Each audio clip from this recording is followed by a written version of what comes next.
Ting tang, walla walla bing bang. How's it going, everybody? Welcome back to the Arcane Archive. That's right, we are here again, as we always are, and we always will be, for infinity and beyond, hopefully. But we're here to bring you back another exciting episode of the Cautionary Chronicles. We've got an interesting layout of stories for you today. A bit of a mix mash here and there. Quite frankly, I feel a little bit more lighthearted today. What would you say, Sam?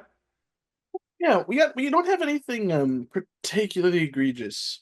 Pretty run of the mill stuff, but some of it's gonna give us some room for giving our own opinions or Yeah, really set just up analyzing what might have happened. set up a little bit more of a dialogue, for people to give some personal. And we love a dialogue. We do love a dialogue here at the Arcade Archive. It's kind of our thing. It's a little bit of our personal Mishogun, as they say. But yeah, as always, we thank you guys so much for being here with us. If you like what we're doing, be sure to like and comment down below about your thoughts and any other things going on. If you guys like, with the stories, or if you'd like us to showcase any other content on the channel, we always appreciate any kind of dialogue, as we just said, and interaction. Of course, same as always, subscribe and share the channel if you could. It'd be great. Make sure to hit that notification bell so you never miss all the incredible, amazing content that we release every Wednesday, specifically at usually around 11 a.m. or so. The Central Time for us, technically speaking. But hey, but with that being the case, let's not dilly-dally any longer, and let's dive right back down into the archive. The first story we have for you today is titled, Try to GM a Horror Game, Except I Got Meta Horror Instead, by Short Biscotti 2571. 2 years ago, I tried to GM a one-shot using an obscure sci-fi system called Only War. The premise was that the players were staff on an oil extraction rig on an ocean planet that accidentally drilled into a precursor alien facility. Horror stuff ensues, and the players' bosses decide to cut their losses and blow up the rig rather than evacuate the staff. Yeah, pretty standard survival horror stuff. So I made an ad on a looking for group board and got 8 responses. Whew, wow, that's quite awesome, actually. That was the high point of the game, says OP. One of the responses doesn't seem to understand the setting isn't D&D, however. He starts telling me about his Air Genasi character, and I tell him we're using a different system, which in turn makes him change his mind about being interested. So he leaves. Cool. All right. Well, good for a person to be clear, I guess, on what they're wanting and looking for. No problems. So I decide to invite the remaining people to a Discord server after talking for a bit. 7 possible players, still looking strong. We begin to discuss characters. One player wants to play a character from a related system, okay? In Only War, all the players are either humans or cyborgs, and they usually get 1,000 XP to spend at character creation. He, however, wants to play a genetically engineered super soldier from a system called Death Watch, where starting characters are far, far stronger. So to this, I say, no.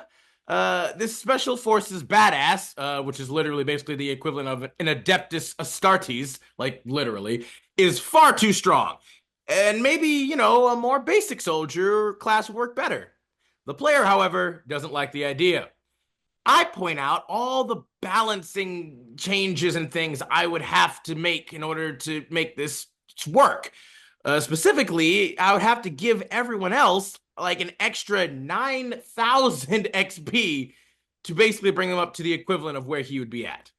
He says, well, can't I just play with the power disparity? It doesn't make sense for my character to not be an extremely deadly soldier. And I say, once again, no. So he leaves the server and blocks me immediately. Okay. Again, like we said, good for people to know what they're wanting, right? This This is technically communication and compromise so far, right? Okay. Maybe I ran into an unreasonable person. On to the next player. The second player wants to play a member of an alien cult whose goal is to get as many women pregnant with his half Mm-hmm, mm-hmm, alien mm-hmm, mm-hmm. children Uh-huh. as possible. He wants to be the fertility doctor on the Uh-huh, base, uh-huh, uh-huh. and of course, secretly sleep with all of the female staff. The character backstory, which is about 5 pages, 5 pages. use the word breeding more times than I feel comfortable with. Also, a lot of words such as pheromones and fertile body were strewn about just for that extra little layer of ick factor. It was like something you'd find on DeviantArt at the end of the search results. Ugh, gosh. Eh, accurate though. Yeah, no. This OP is honestly this is one of the reasons I like the story because he definitely has a way with words, or they have a way with words. I tell him in more words to cut the fetishy shit out, please. So he doesn't like that and also leaves the server. Again, we've said this before. If somebody wants to play a more, shall we say, like mature role-playing game experience, y- there are groups for that. There are systems for that. Yeah, Just go play Fatal. yeah, yeah, yeah, yeah, yeah, Just yeah, go yeah. play Fatal, I guess, if Playing my that's favorite tabletop RPG, Fatal. you know what? We should just play Fatal with some weirdos at one point, just for the explicit intent of having a story like this to share Oh ourselves no, in I'm the channel. okay. Just, That's fine. We don't just, have to just, do just, that. just for No, no, no, no, no, scientific no, no. It's all purposes, good. Sammy. Just so we can really get into the I minds of these creatures, see. so that we can better truly understand why people do this See, stuff. it's unfortunate. I really just don't like strangers, so I think I'm gonna have to pass on that one, Chief. Yes, yes. No, Yeah, you and I yeah. both are pretty intensely introverted uh in a lot of ways, but hey, we have to make sacrifices sometimes, Samuel, for the good of our acolytes and apprentices.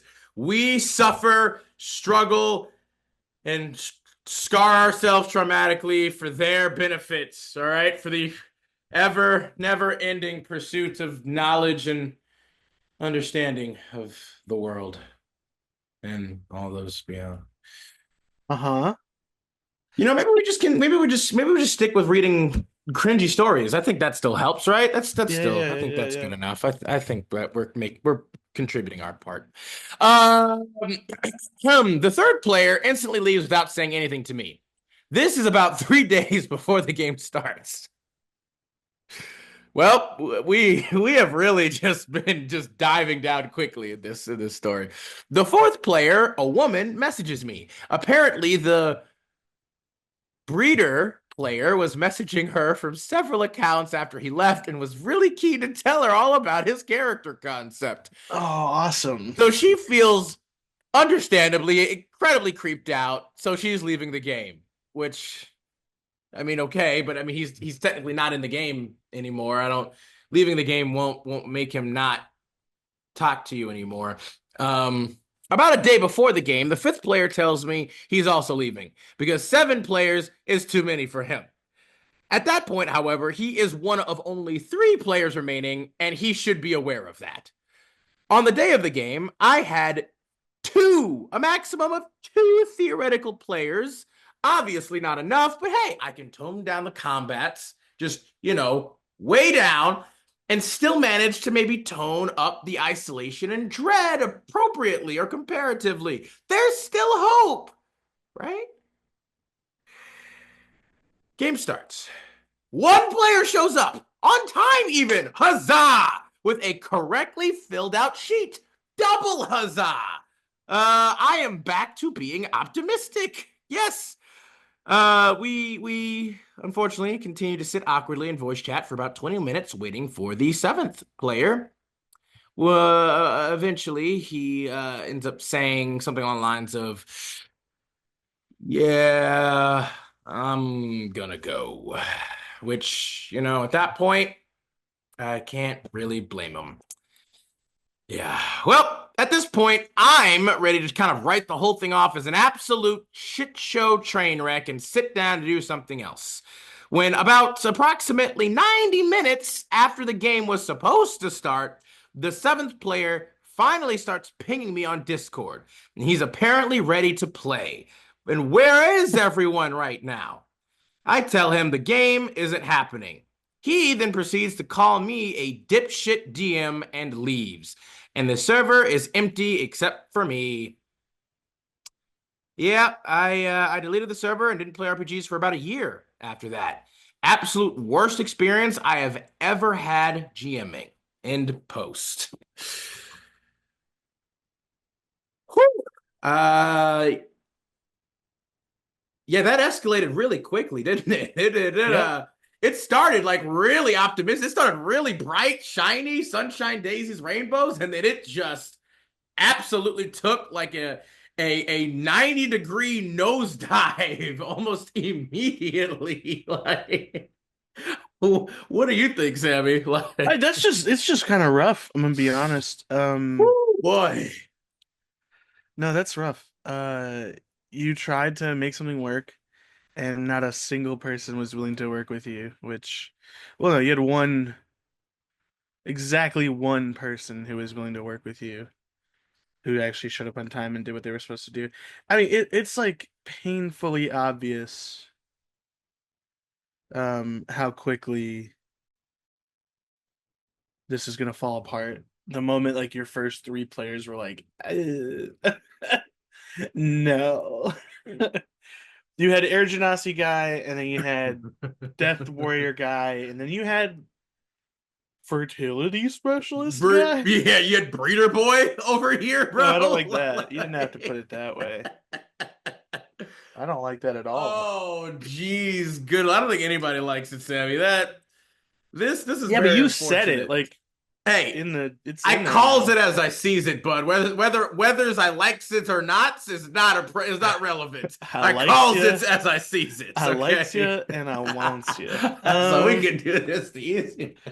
Or the hard way. The choice is yours. I'm a I'm warrior. a warrior. I Oh man, just we love the Boondocks here. Who I know doesn't your love the name's Chris Boondocks? Hansen, but Yeah, I'm gonna man, I call like to you call you Chris Chris Handsome. See, I Hansen. calls you Chris Handsome.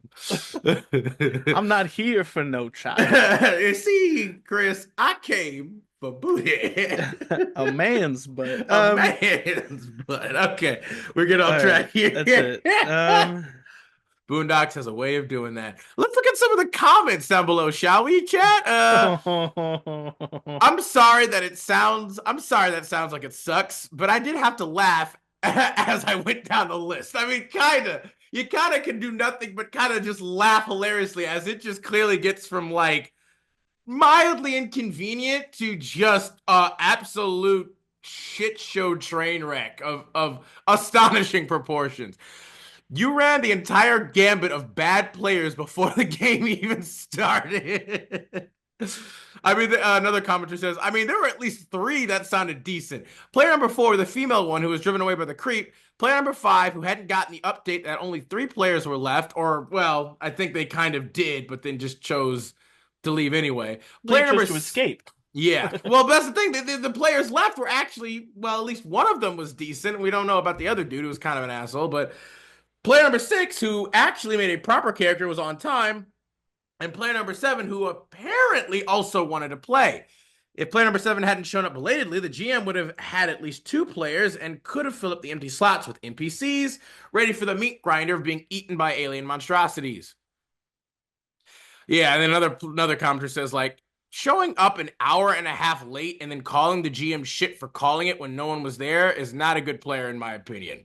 Like I'm gonna say, like that's saying that player seven wanted to play. I don't know. That's up for debate. I'd say. Um, Then the other commenter just says like, well, that's true. My brain kind of mixed up the 20 minutes and 90 minutes in the text, which is like, yeah, it wasn't. No, yeah. Yeah, you know what? I think all we could really say at this point is, OP, if you ever see this video, we are very sorry you went through that. That's like the eight. That's like the five stages of, wait, is it five stages of grief? Is that the, Yeah, it's yeah, 5. the five stages of grief, but in an RPG format, the eight stages of those guys all in one. Like that was an impressive feat, honestly. To just like dude says, running through all eight of those players in record time. Boy, the whiplash must have been excruciating. Uh, but hopefully you've had better experiences after this, which honestly would be kind of hard to have since, as you said, this is the worst experience that you ever had. So, hey, nowhere to go but up from here. Am I right? Yeah, that's what that means. Yeah, let's move on to the next story. Go ahead and take it away, Sammy. Yeah. We're moving on to a story by Dark underscore Lordy. Awesome. Will you please shut up? Or why an experienced player isn't equal to a good player. Mm.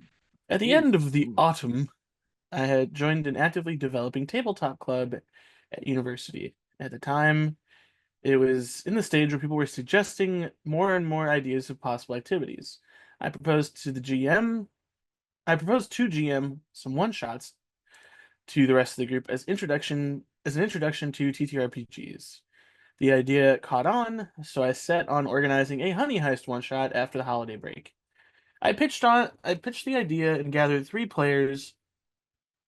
Uh Jesus, they're really bad at grammar. I gathered 3 players from the club. The problems by that time minuscule had started in the gathering phase. The room in which we used to hang out was closed, and took oh it took like 40 minutes to find the keys. During that time, one player dropped out while another player joined. As the system suggested creating characters in a short time right before the game, it didn't bother me. But by the time we all had gathered, by the player's request, by the player's request, started to explain the system.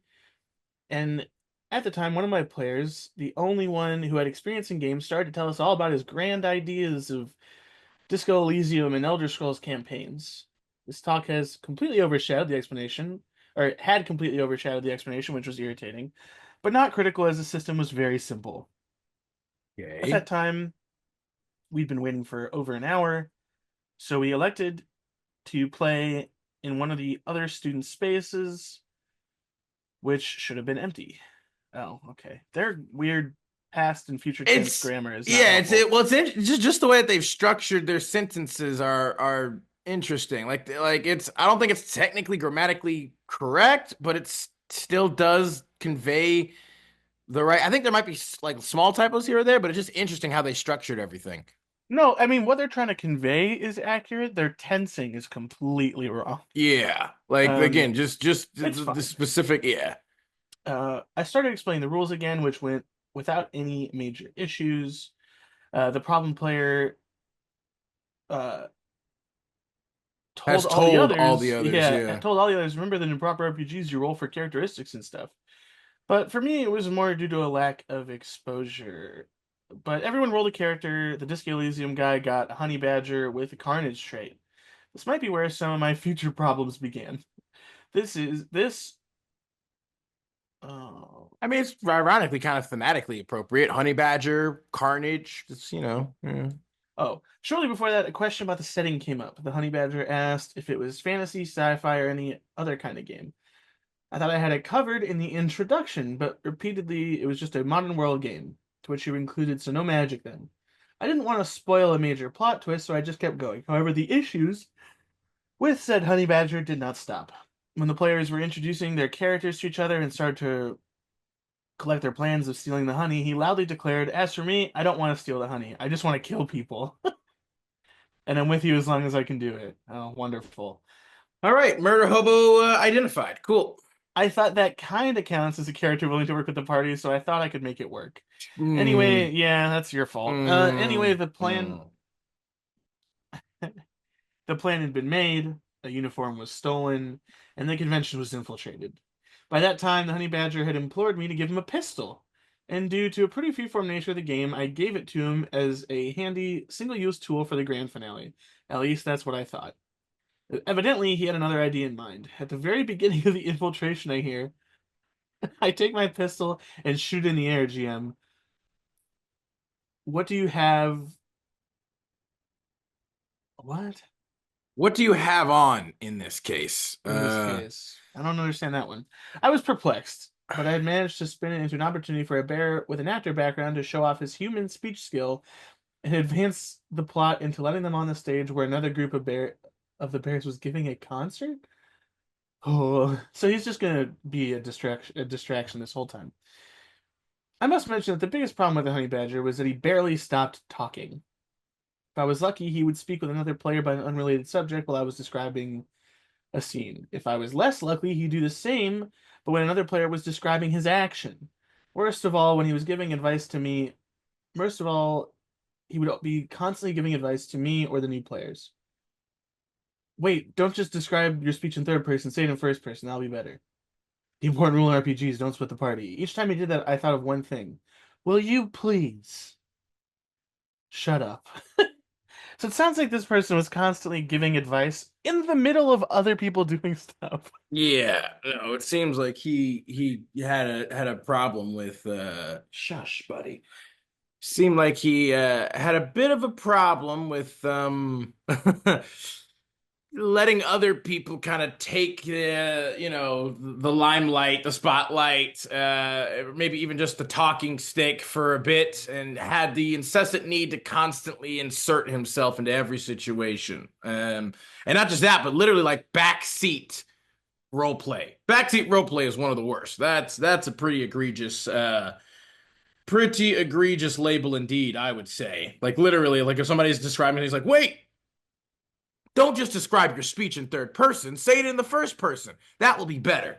Which is like, sure, yeah, like role playing things out. Like you and I have talked about this before in regards to like certain feature or feats you can get like in D&D where it's like, it is deliberately or directly connected to a person's role play, like, an inspiring leader or whatever, where it's like, hey, if you want to do this thing, act it out a little bit. Like give me a little bit of something to showcase you actually utilizing this ability. And so, yeah, but there is something to be said about that. But I don't know. For some reason, the vibe I get with this dude is he's kind of like inserting himself to you know, start making people act and behave the way that he wants to. Mhm. He seems to be kind of Bogarden this whole thing. It's one thing to be, like maybe helpful or supportive of the GM. It's another thing to just try to straight up usurp and replace the GM and take the GM's whole position and purpose And like here. interrupt people and be disruptive. You don't get to take the high road of I know better than you while being an absolute annoyance the whole time. Yeah, like if you know better, then you should know how to be able to, utilize your Act at a table? experience. Yeah, utilize your experience truly productively and, positively, not just shotgun your shit all over everybody and acting like, yeah, like you said, oh, well, because I've played longer, I have more experience, therefore everything that I do and say is valid and should be listened to and heeded. Like, okay, No. bro. All right. Um, but they stayed here. I'll go straight to the end of the game as there wasn't a lot going on in the middle in terms of the horror content. So after a big explosion in the hall, all the attention of security went away from the honey storage. So the group got to the entrance. That's when the badger realized that if all the watchmen were observing the explosion site, the armory was completely unguarded. So while everyone else was preparing for the final part of the plan, he snuck off to the arsenal and asked if he could see anything useful in there. Wanting to give him something in return for the lost handgun, I said he Lost. could. He used it. Yep, I Like, know. I said he could find a shotgun and also a machine gun welded to a wheelbarrow. Interesting. The honey badger was not satisfied with it and kept imploring me to give him something else. After several times, I gave up and gave him a flamethrower, which was called the honey thrower by another player. The idea which I supported, saying it was propelled by honey. Honey Badger said it was too silly, but went along eventually.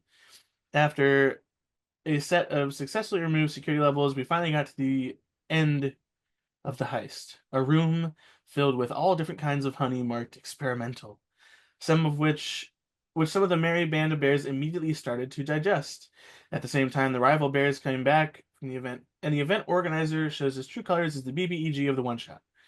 And this is the moment where I had said earlier about the plot twist of no magic. The twist was that all the honey was meant to be sacrificed, and with it, everyone who had eaten it turned into gold. Besides, the experimental honey actually gave supernatural powers to the bears. Naturally, the honey badger was taken aback after this revelation.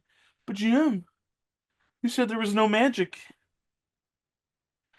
This time, some of the players supported him, but I asked for us to finish the game first. After all this time, After all this time, the party was finally united in a goal of escaping, and the all the expanding all-expanding aura of aura of goldification. goldification, Yeah. and getting back home with some honey.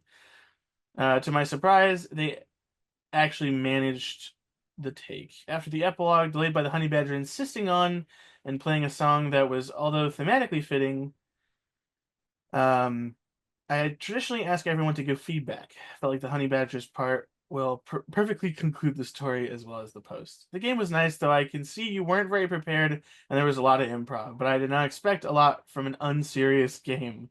But still, I don't understand why you put that magic stuff in there. That was too much. TLDR, the only player with prior experience does random things just to test the GM, begs the GM for stuff, talks over everyone, gives unasked advice, surprised at occultism happening despite his own conclusion that it is a magicless setting. Okay, now that was rough for me to read, as it's obvious either this person does not speak English as a first language, or their version of English doesn't have any Well, tensing. it was specifically just the way that they structured their sentences. Sometimes there were little typos here. Other times it was just they structured it in a rather unique way where their commas and the breaks in sentencing here or there were a Yeah, little bit weird, or the tempo felt just a little bit off at here or there, or even some of the verbiage used wasn't quite accurate. There were, so it could very well be that this person isn't English isn't their first language, which would make sense. yeah. But Um, the main thing I wanted to take away from this was the fact that it's like when you start playing with people you haven't played with before, and all they can talk about is how much experience they have. All this like, oh, but I've done this. Oh, whatever. My my first instinct is to assume that that's all bullshit. Now, it doesn't necessarily mean that they don't have the experience, I was gonna say, but if you're boastful or depending on how you act at a table, I don't care how much you've played tabletop RPGs. If you're not listening, if you're not interacting in a constructive way, if you're causing problems and telling other people what to do constantly, if you're trying to make arguments, if you're trying to change the story in such a way that isn't story but more of just begging other people for shit, you don't have it. The experience is not. It doesn't matter. You're a bad player. You could have played for 40 years. You're a terrible player. I And I'm mean, not gonna yeah. say that this was probably ran perfectly. Um, I myself am not a great GM. I like doing it, but it's not what I do normally. It sounds like this person knew just enough to run a system and probably was not prepared for maybe a bunch of people who had no idea what they were doing and one guy who was disruptive the entire time they were playing, which is not necessarily their fault. Um, No. what I will say is you should just say no if you don't want things to happen. There's nothing wrong with just telling people no. When he asked for a gun, I would have said no. When he asked for, oh, I don't like that, give me something else, and you give him a flamethrower and he complains, I'd be like, all right, well, then you don't have it. Um, this isn't like you don't have to give in. So just say no if you don't like the way someone's acting. Don't let them play if you don't like the way someone's acting. I understand this is supposed to be like a trial run, a testing period of sorts, so like I understand not kicking anybody out. Um, but that's too much. if they were just asking questions in between turns, or being like, hey, when you have a minute when you're done, I just want to like confront something because I'm a bit confused, that's different. This isn't that. No, I mean this story, like I'm kind of not necessarily conflicted, but I kind of feel like everybody, at least that was depicted in this story, all made some pretty bad, mistakes and things and choices here or there. Like definitely, like you said, the GM is definitely not blameless for a lot of their discussion. Again, I'm not entirely sure how experienced the GM was overall. Um, doesn't necessarily, I don't think it states anywhere like their experience. They were the ones who proposed, apparently, in the club to like do some one shots to people as an introduction. And they were then the ones that were going to start organizing, the honey heist, which, is a much more sillier, ridiculous, funny little mod or RPG system, TTRPG system. That's the word. Thank you. Um, and so obviously, yeah, it's not gonna be very serious. It's gonna be really silly and ridiculous. It's literally about a group of, bear or bear-kin, bear adjacent, creatures trying to get honey from humans and people.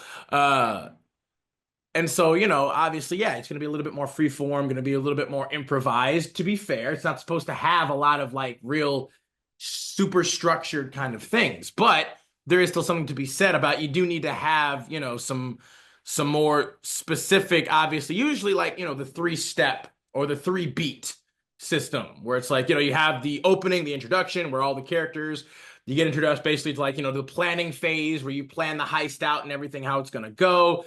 Then you get into, the middle or the bridge or whatever you want to call it in terms of like, oh, now you're enacting the plan, it's happening. Perhaps something has gone awry or they are now executing their plan. It's either succeeded or failed, either way, which eventually takes them to the climax, which is, the resolution from the heist and whether or not they succeed in getting the honey or fail in getting the honey. And usually, probably would end in some kind of face off or like escape attempt or something like that they have to do.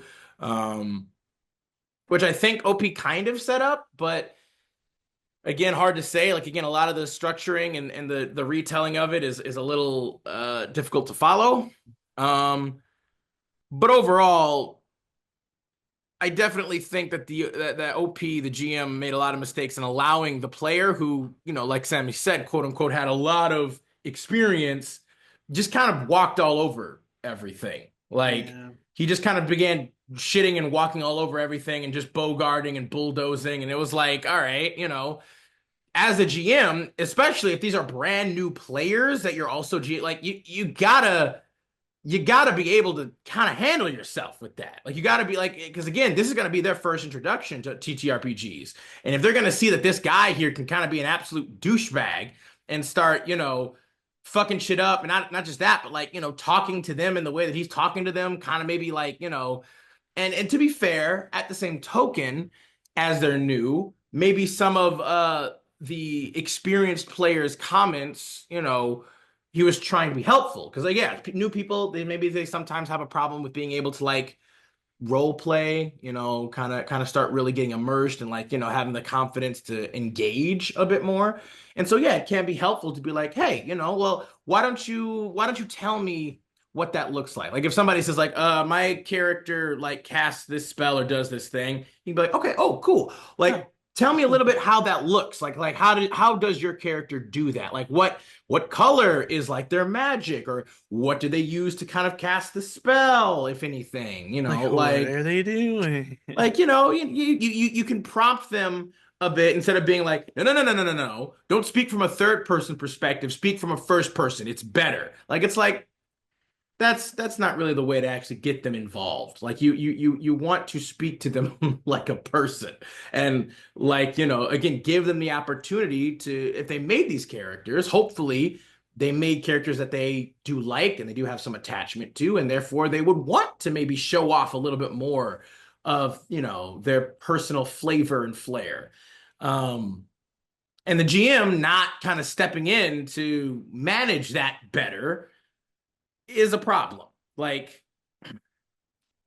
it's kind of just the case. Like this guy absolutely is a bit of an asshole. Like, but he's not necessarily wrong either, because I will say too, like the GM saying there's no magic at all, but then stepping in at the end, like, oh hey, but there's like special honey that gives you superpowers and stuff. Like, I guess that was meant to be a huge twist, but the issue with that too then being is like, well, but you're right at the end now, Yeah. and you're not really going to do much with that. Like it probably would have been way more interesting for you to have introduced that at the beginning, where it's like, oh, this honey has been experimented on. Maybe these bears or whatever were exposed, like Teenage Mutant Ninja Turtles to the ooze, and they got special powers that they could utilize throughout the whole thing to like get more or maybe stop the experimentation or something. I don't know. It was just a strange decision, in my opinion, to introduce that right at the end, where it's like, I get maybe you want it to be kind of like a limited time, like you guys get a surprise super boost right at the end to fight off the BBEG and everything. Um, but yeah, I mean, I don't know. Like But again, it's like it's a too little too late scenario where it's like you kind of just a, do that in at a the little end bit. and Again, it gives the vibe of like you didn't really get time to enjoy those powers much, and that you might be left wanting a bit more. Maybe that was the point. Maybe it was like we can continue this in another one, but I don't know. Like that's the problem. These are supposed to be one shots, so it's not necessarily like you're planning on making these extended kind of whatever. Either way, yeah, I think all around, not everyone is the asshole. I can't say that OP is an asshole at all, but I will say that OP made a lot of mistakes here. That a lot of the problems that this problem player was showing, the actual asshole, could have been pretty easily stamped out if OP was a little bit, I guess, stronger of a GM. And again, we don't know their experience as a GM, so it's difficult for me to even really judge OP too much on that, because there's a lot of context kind of missing, in my opinion. Anyway, like yeah. I feel like I can't really accurately judge, what the best realistic advice is to be like, hey, this could be better next time. Because there's a lot of context missing. But in general, ladies and gentlemen, if you are an experienced player, like Samuel said, it doesn't matter how long you've been doing anything, whether it's TTRPGs or being, or like being a carpenter or whatever else you want to do or say. If you do something poorly or bad, doesn't matter how long you're doing something poorly and bad, it's just going to be poor and bad. Like you're not necessarily like, you would hope that after a certain amount of time, people would just naturally get better at things. But if they are so completely and utterly delusional and arrogant and egotistical that they don't believe that anything that they're doing is bad or that they can't potentially get better, then it doesn't matter how much time passes. They're just always going to be shit. So, Yeah, unfortunately. like OP says in the title, an experienced player doesn't automatically equal a good player. They just have a lot of experience, and they're a lot of experience being an asshole and doing shitty shit. Then they'd be a really experienced bad player. Then they'd just be that much better of a bad player. Um. Yeah. So, and any other aspects of things you want to talk about with this, Sammy? No, I think you said it very well. All right. Let's move on to the third story of the day. Then, this one is titled "Just Tell Me What We're Playing, GM: A Tale of Ill-Advised Meta-Information Secrecy" by Nuts Perfrush. I'm not entirely sure if I pronounced that correctly. I apologize if I butchered that. Uh, this is a little bit more of a lighthearted one as well. After I read "Those Darn Sneaky Forests" here on RPG slash horror stories, or r slash RPG horror stories, I was reminded of a time in the early 2000s. Ah, what a time. When unneeded secrecy by a well-meaning games master inadvertently ruined a one-shot at an RPG convention for me. For context, the TTRPG was the German fantasy RPG Midgard 3rd Edition. Its first edition came out in 1981, heavily inspired by Tolkien and D&D First Edition, like having elves and dwarves only available as a character choice if the player rolls high enough attributes during character creation. The Midgard main map is basically like fantasy Europe, but with far more of a medieval-ish slash, Renaissance flair than most D&D settings. Also, far less magic. with the difference that even early Midgard editions had a skill system which offered class-specific bundles of skills, but also encouraged characters to have a profession or a craft, long before D&D 3rd edition ever did. So you could actually play like a merchant or a noble or a spy or librarian or whatever who just so happens to also be class X in addition. Despite this, however, Midgard characters are discouraged from being jack of all trades. They're supposed to pick a role so as not to step on each other's toes. Group composition is supposed to fill diverse roles in a division of labor sort of way, similar to how Shadowrun RPG does it. Interesting. Back then, Midgard still carried over remnants of clunky design inspired by D&D First Edition and AD&D Second Edition, in that by rules as written, you were supposed to start character creation by rolling your attribute stats, which were rolled with a D100% dice. Fuck me. In order, and then figure out which classes and races the character qualified for. This becomes important further down. Now, the convention was a medium-sized event only. Okay, that was a little bit weird how he said event.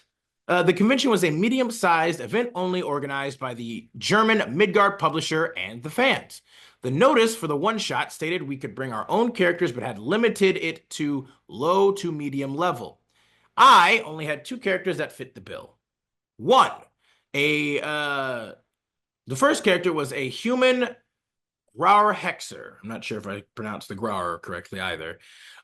Think of a mixture of a neutral-aligned 5e warlock with a wind elemental patron and a bard from a country that was basically Renaissance Italy. Ooh, romantic. During character creation in another group, I had rolled a natural 100% for charisma. That's fucking crazy. 98% for appearance stat, constitution in the high 90% with good dexterity. However, the rest were all pretty average, especially with my strength being rather abysmal. So when I had seen these stats, I knew there was only one logical thing this guy could be. A male callboy slash escort. Teehee. Sure, that's one way to go. He was a Lothario with long, luxurious red hair that his invisible wind patron loved to toy with.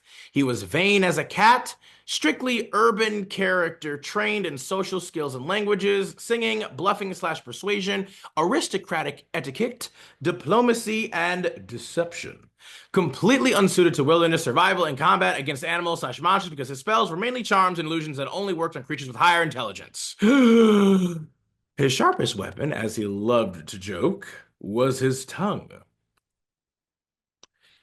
He specialized in entertaining any members of the nobility who could pay, and was very popular with older married noblewomen, usually while their husbands were away. Oh, hence why his only athletic skills were climbing, in and out of windows, running away, usually very fast, if the local lord came home unexpectedly, riding out of town, often on a stolen horse, and of course, the art of seduction.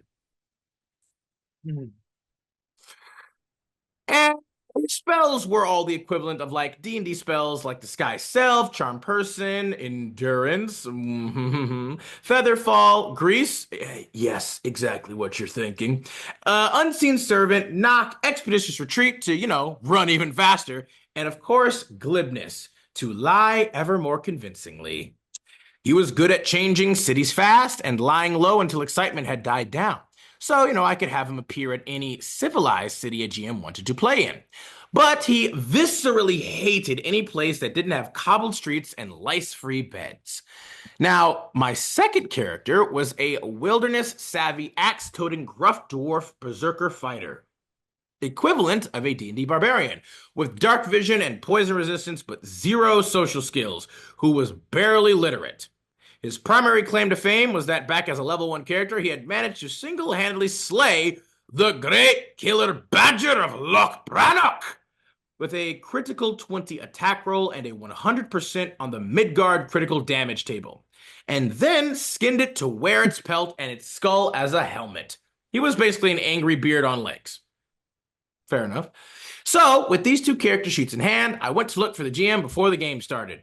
I asked him if the adventure was going to be primarily a city based one with lots of social interaction, or a wilderness travel adventure with lots of combat. He insisted that he could not tell me because he, and I quote, didn't want to ruin the fun for me by telling me too much. Now, I asked, a bit perplexed, how him giving me such basic info as city or wilderness was going to possibly spoil the game when we, the players, would find out anyway in the first 5 minutes of play. Remember, it was a convention one shot scheduled to last no longer than 4 to 5 hours, where usually you start with the NPC hires you for a mission and have the characters already traveling together or knowing each other to skip any long winded party meeting scenes. I showed him my two character sheets and tried to explain that these two characters were diametrically opposite in terms of social skills and wilderness survival. The Hexer would be absolutely useless, dead weight outside of a city, and the Dwarf Berserker would be an utter disaster if we had to do any social interaction, unless, of course, an interaction was a mead drinking contest. I begged him to just tell me which one I should pick. He replied with a benevolent smile and responded with, "Oh, you can play whatever you want." I told him that wasn't helpful. What I It's not. wanted to play was the character who could be useful in this adventure. He insisted he wouldn't dream of telling me what to play. I sighed and picked the urban socialite because he was funnier to play, but I rarely got the opportunity. Guess what happened? The game had the characters travel through dangerous, desolate, rainy wilderness of boreal forest and swamplands the entire time to deliver a plot device to some Viking tribe. Now, my poor Hexer was dragged off and nearly eaten by a venomous constrictor snake tentacle monster at night in camp. Well, I mean, honestly, I feel like he should be okay with the whole tentacle part, given his background, but you know. And nearly drowned in a bog by stepping into a quicksand mud pit. He was wet and miserable the entire time and completely useless to the party. And I was both bored for 5 hours and getting increasingly annoyed. It wasn't even as if the other players in the GM tried to pick on my character. No, it was simply that he, and by extension myself, could contribute nothing useful because all of his skills were unsuitable to the challenges and environment. TLDR, due to the GM refusing to give me one simple non-game breaking piece of information, urban or wilderness scenario, prior to the game, I picked the exactly wrong character. Basically, the GM wasted several hours of my time at an RPG convention that only lasted one weekend. Leaving wouldn't have been useful because all the other games scheduled at that time had already started and we were full. End post. See, Like, I wanted to talk about this because this kind of thing I feel like is a particularly not uncommon problem in many TTRPG groups. But yeah. please, what thoughts did you have on this one, Sammy? Well, what I was gonna say is I've heard this go both ways. Um, where it's like just play what you want to play and bring it to the table and hope for the best. Now, me personally, I think there's nothing wrong with having a general idea for a character that you maybe ever so slightly tweak when you find out that maybe putting all your eggs in one basket isn't helpful. Um, I will say this, it's a one shot at a convention. So you're never gonna play with these people again. You have to get a story done in like 4 to 5 hours. Why the fuck do you care if the people in your part, like in your game, are at least competent in what you're about to have them go do? Doesn't that make sense? Wouldn't the person looking to hire a group of adventurers to go do something look for competent people? I'm not saying everyone is an expert at wilderness survival, but like, there is nothing wrong with being like, hey, is this an urban environment or like a wilderness environment? Because otherwise, like, I mean, I made the dumb decision of bringing a College of Glamour Bard into Tomb of Annihilation. Now I did that on purpose because I didn't give a shit, and I was trying to be a contrarian, um, and As you often not try to be, not fuck with my new with our DM who had not DM'd anything else at the time, He started but with Tomb of Annihilation. I wanted to be different than everyone else in the party. I didn't want to just build a ranger. I thought to myself, we need a face. Nobody else is being a face. I can be a support. I'm not inept at shooting a bow or stabbing someone if they're next to me. Like, I'll just be able to do a little bit of everything. Now, if I had built just social, all my spells are social. And even then, I didn't have a lot of attack spells. I didn't have a lot of, big damage. So I got by healing and being a nuisance. I was pretty good at stealth. I was pretty good at seeing things. I could talk my way out of a cage for the most part. Um, there's nothing wrong with that. But this is a one shot. This isn't a game where your character is going to change and you can make more decisions as your character levels up and you can get items and things to augment areas of your kit that are lacking, which is what I had to do. This is not that. This is a one session game. Let the people know what environment they're going to be in so they can make a character that's at least competent. There's nothing wrong. Like, it's not just because you tell them, hey, it's a wilderness game, doesn't mean everyone's going to show up to the table with a ranger and a druid.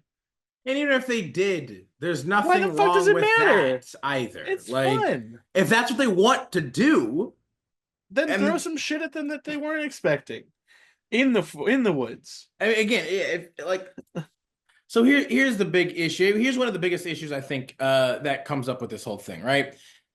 I understand, I get it. So many people want to do it, and almost every bit of like media, fiction, or whatever is they always want to try and get that huge, big, gotcha moment, right? That huge, big twist, akin to like us finding out for the first time that Darth Vader was Luke's father. You know what I mean? Like everybody wants to have that thing, and everybody thinks that moment, that part is the epitome, the absolute zenith of great writing. To be able to subvert expectations so much that, and again, don't get me wrong, sure, yeah, it can be something crazy when you are like legitimately thrown for a loop when you didn't expect to see something come. Where you're like, whoa, that's crazy. Like, yeah, that's a great move and it's a great thing to do, but only when it's actually like earned. Like, I don't think that I don't think that when they were writing the Star Wars movies, I don't think that George Lucas was initially intending to like, write Darth Vader as Luke's father right away. I don't know, maybe he was, but because I'm pretty sure initially the initial Star Wars, that was just supposed to be a one-off. The first Star Wars Episode 4 was supposed to just be a one-off. It was just supposed to be Star Wars. That was it. Yeah. And because it was so astronomically popular and successful, George then wrote a sequel. So initially, that wasn't even the intention. Initially, and it's like, oh, yeah, okay, but the whole point being is that he made this with the explicit intention of, so he just wanted to write a good story, or at least a story that he liked, that he thought was fun, cool, interesting. That's it. It wasn't with the explicit, deliberate intention of subverting the audience's expectations initially.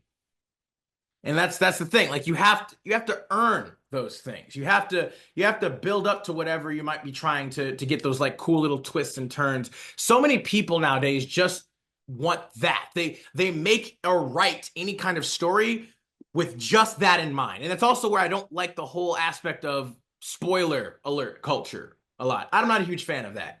I don't give a shit about spoiler alerts for myself.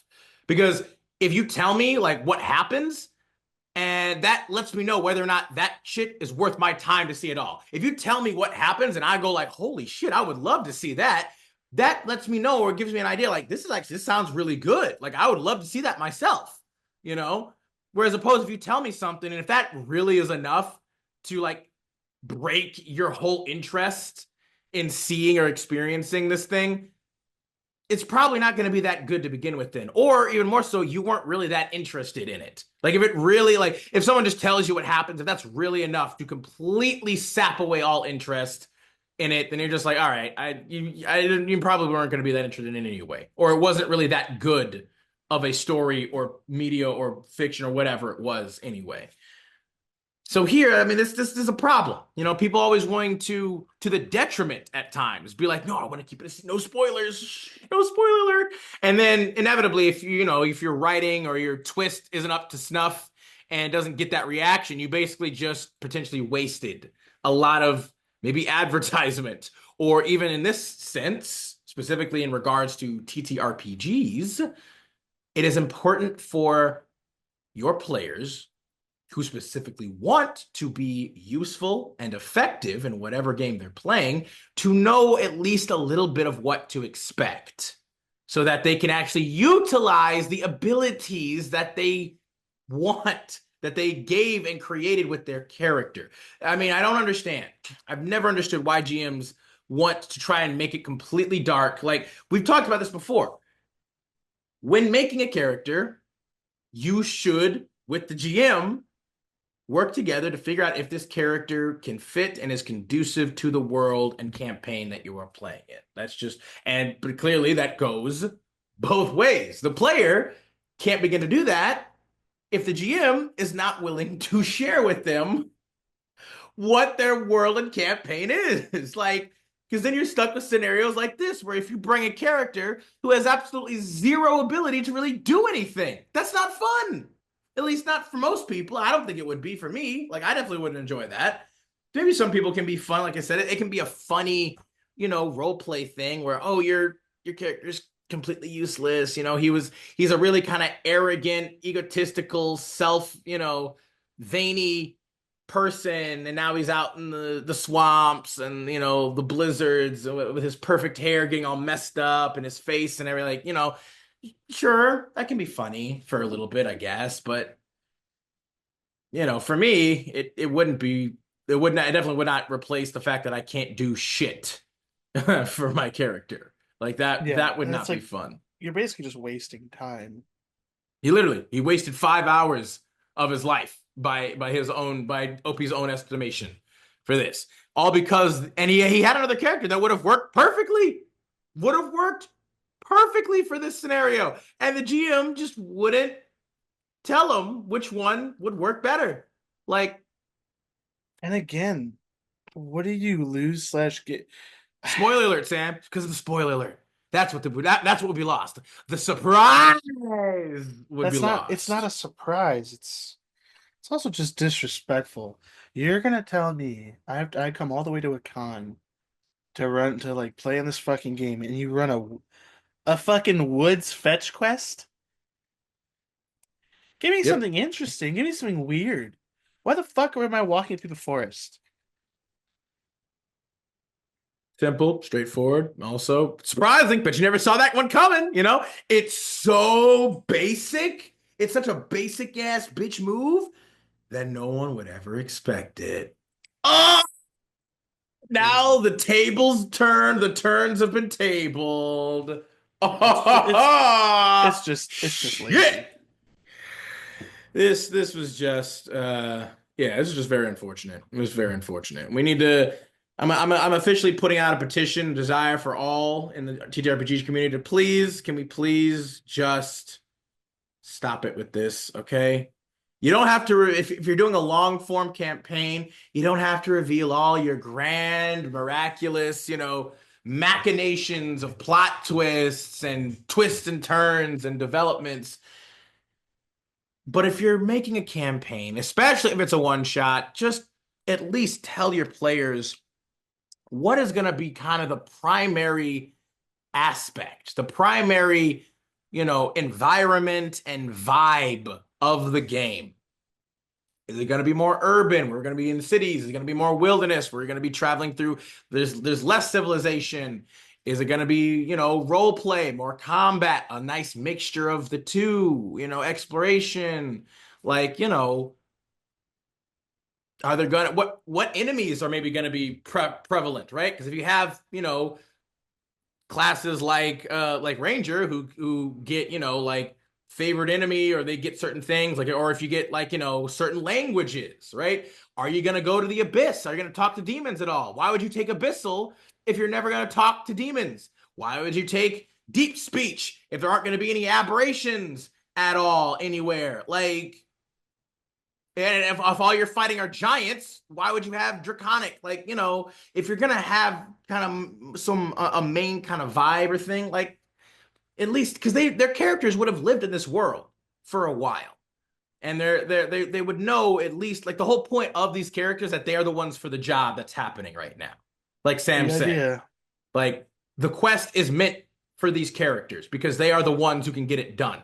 They're the quote unquote chosen ones. And they are the chosen ones often because they are fit for the job for whatever reason. And that doesn't, and like, it doesn't mean they just get everything Everything. handed to No. them. In even if they're like good at the woods, you can still subvert, what they expect to see in said woods. There's so many ways to deal with this. Like, and this is just me talking, like, if you're trying to GM a group and you don't like the idea that everyone's just going to bring characters to the group that are just good at what you're going to put in front of them. Okay. Oh no, they're good at what you put in front of them. But that could just be for the first thing you put in front of them. Yeah, let them feel a sense of ease. And then fucking throw something in that none of them have experience with that maybe wouldn't normally be in that area, and then be like, oh, this is a weird plot hook. You didn't expect this. Yeah. And turn it into something. Or even If like, you're playing fifth edition, one of my favorite things is devils and demons. Because they can be they can be anywhere. anywhere. They can be anywhere. There's Faye literally can be anywhere They can be too. anywhere. There's literally a weird creeping moss that likes to live on the windows of old ruins. Or even just any doorway, any And any open way, and they yeah, can but open like up it portals it to the abyss. to And the it likes abyss. hanging out, especially on ruins. Because it's no one suspects moss creeping on the windowsill of a long No one's gonna think dilapidated twice. can't on a long dilapidated, old farmhouse. But all of a sudden, 2 weeks later, you You got got a fucking horde a bunch of demons walking through. just pouring through. Turning that farmhouse into their first Their their incursion. first Yeah. incursion camp. Like, that's a terrifying sentiment that, like, you can you can use that. I mean, here's the thing, how I view it too is, you should let, like, why okay, this is just my personal feeling, right? I want my players to be good at what I'm going to throw at them. You know why? Because that then lets me throw more powerful, interesting, intense shit at them. If we have a ranger and a druid in a forest, they should be able to have this forest as a means of increasing their power and ability. Because yeah, I'm gonna throw a fucking horde of demons at them now.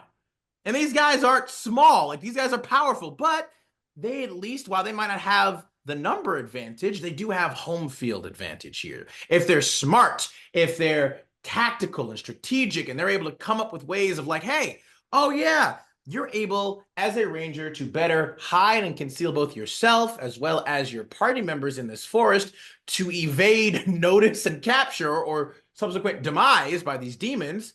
That's great. If they had, like, say, a paladin, or, a rogue, or maybe even just like, a wizard, it's like they're not going to have nearly as much natural bonuses, boosts, or talent to be able to do that. But yeah, sure, the rogue can still hide himself for the most part, but not necessarily. Rogues aren't necessarily the best finder foragers per se. Neither are paladins. It's like they wouldn't be nearly as effective out there. And the whole point of these classes, I mean, they literally, and I think they've made up for that a little bit in the 2024 edition now. They didn't make them so dependent on environment and stuff anymore because they realized it just wasn't nearly as prolific as maybe it should have been. But they definitely still can be, where rangers and druids and potentially other classes who might have access, like, the ancient paladin, like Paladin Oath of the Ancients, they all have a very specific connection to the natural world, to the wilderness, to forest, whatever, any natural environment, right?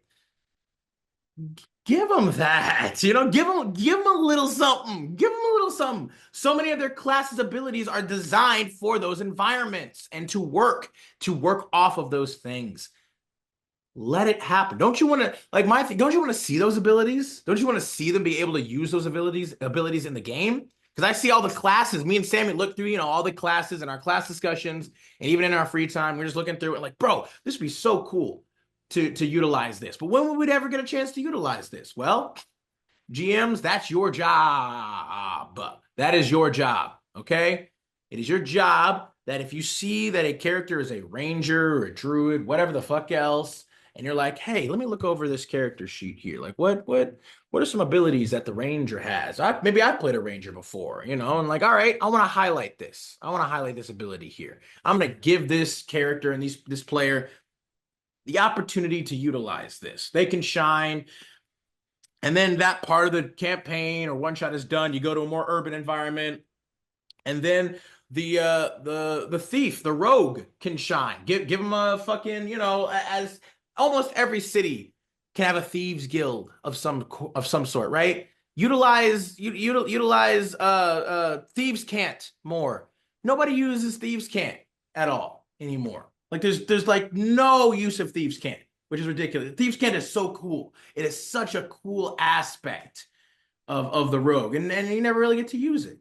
Like give them that. Give them that ability to flex and stretch their abilities and their class specific Yeah. abilities. Please. There's no reason not to. There's That's just the no part that, reason not to. you know. Not especially not in the name of spoiler alert or trying to subvert expectations so much. Like if you really need to withhold that much to subvert anyone's expectation, again, you're not doing it right. You got shitty writing. I'm sorry to tell you. It's a shitty writing. Like if literally you showcasing any amount of information is going to give away the grand incredible twist, then I'm sorry to say that your grand incredible twist is pretty fucking basic and probably not particularly great. Just sorry.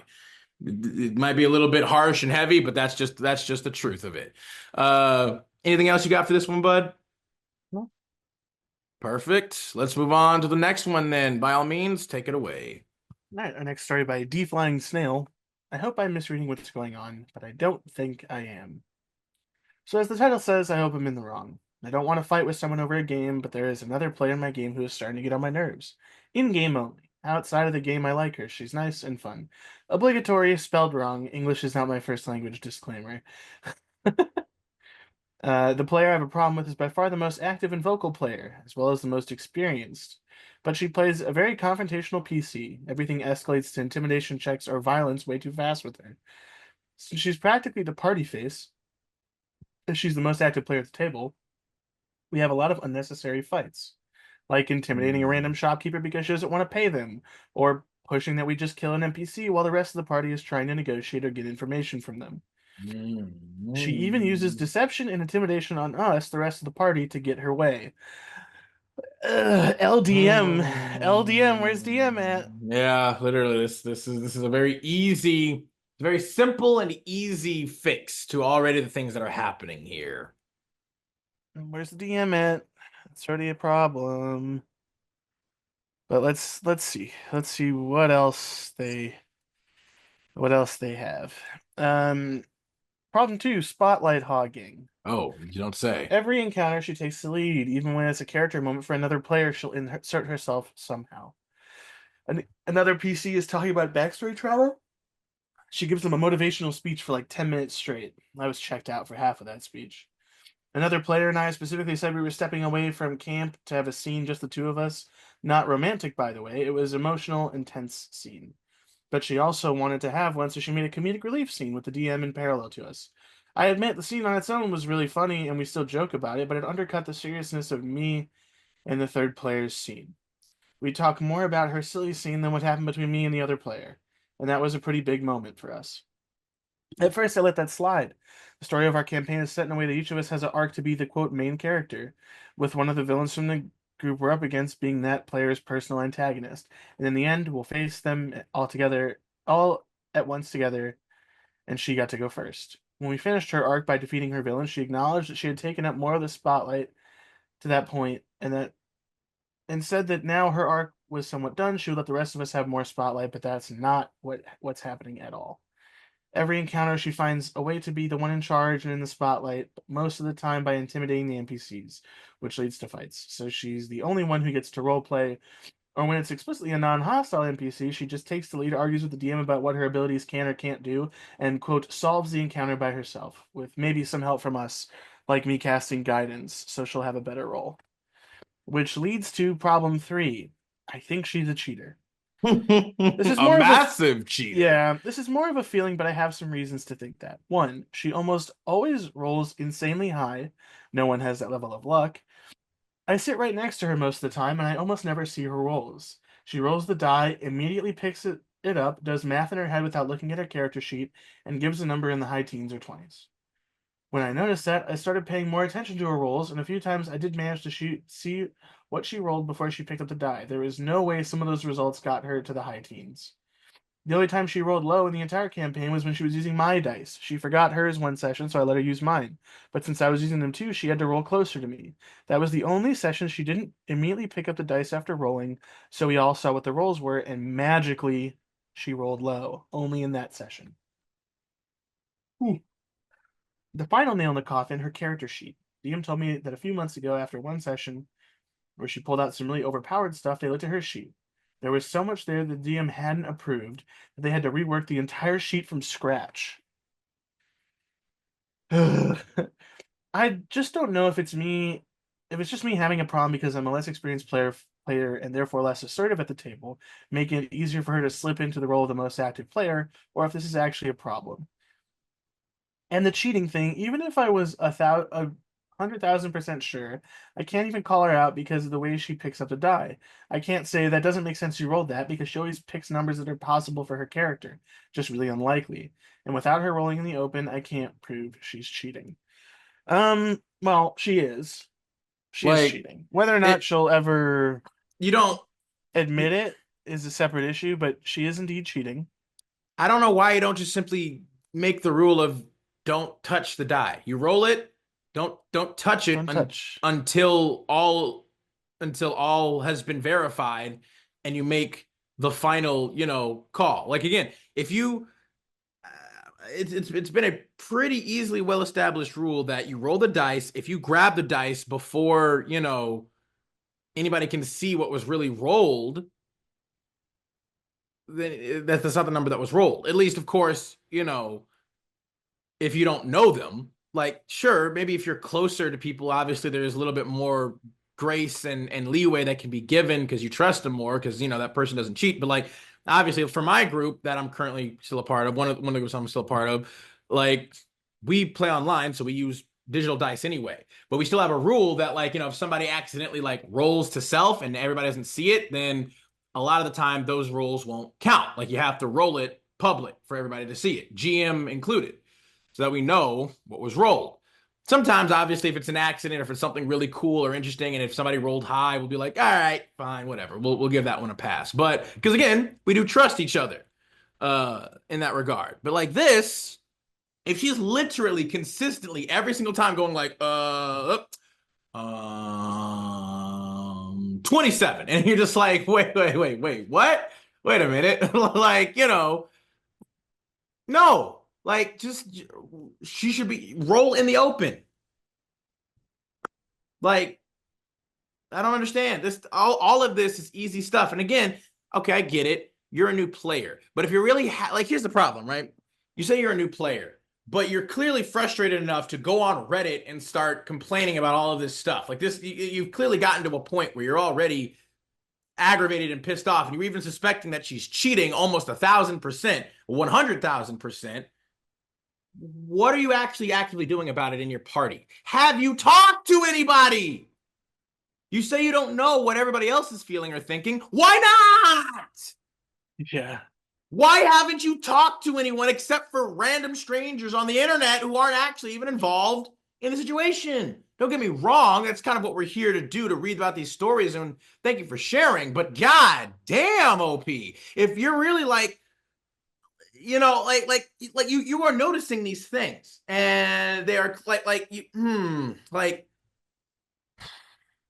I think there's I would at least like to believe that there's a pretty universal understanding and acceptance of when a person is being kind of a cheating asshole or a egotistical kind of self-absorbed, narcissistic individual where they're only really thinking of themselves or taking the spotlight. And here's the thing, maybe she isn't any of those things, right?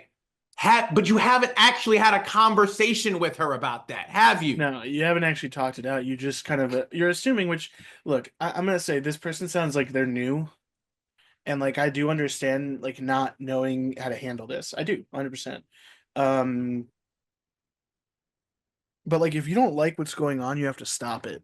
And 100% from what it sounds like, they're not a fun person to play with or be around or deal with, because this is someone who is kind of doing things on their own, doesn't really care about what everybody else at the table is really doing. Um, and it doesn't sound fun. It doesn't sound like an entertaining game to be a part of.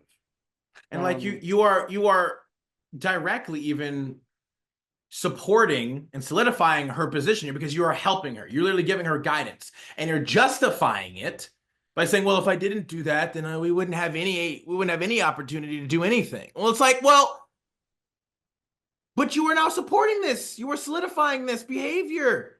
yeah, That's not you like you can literally do something by doing something.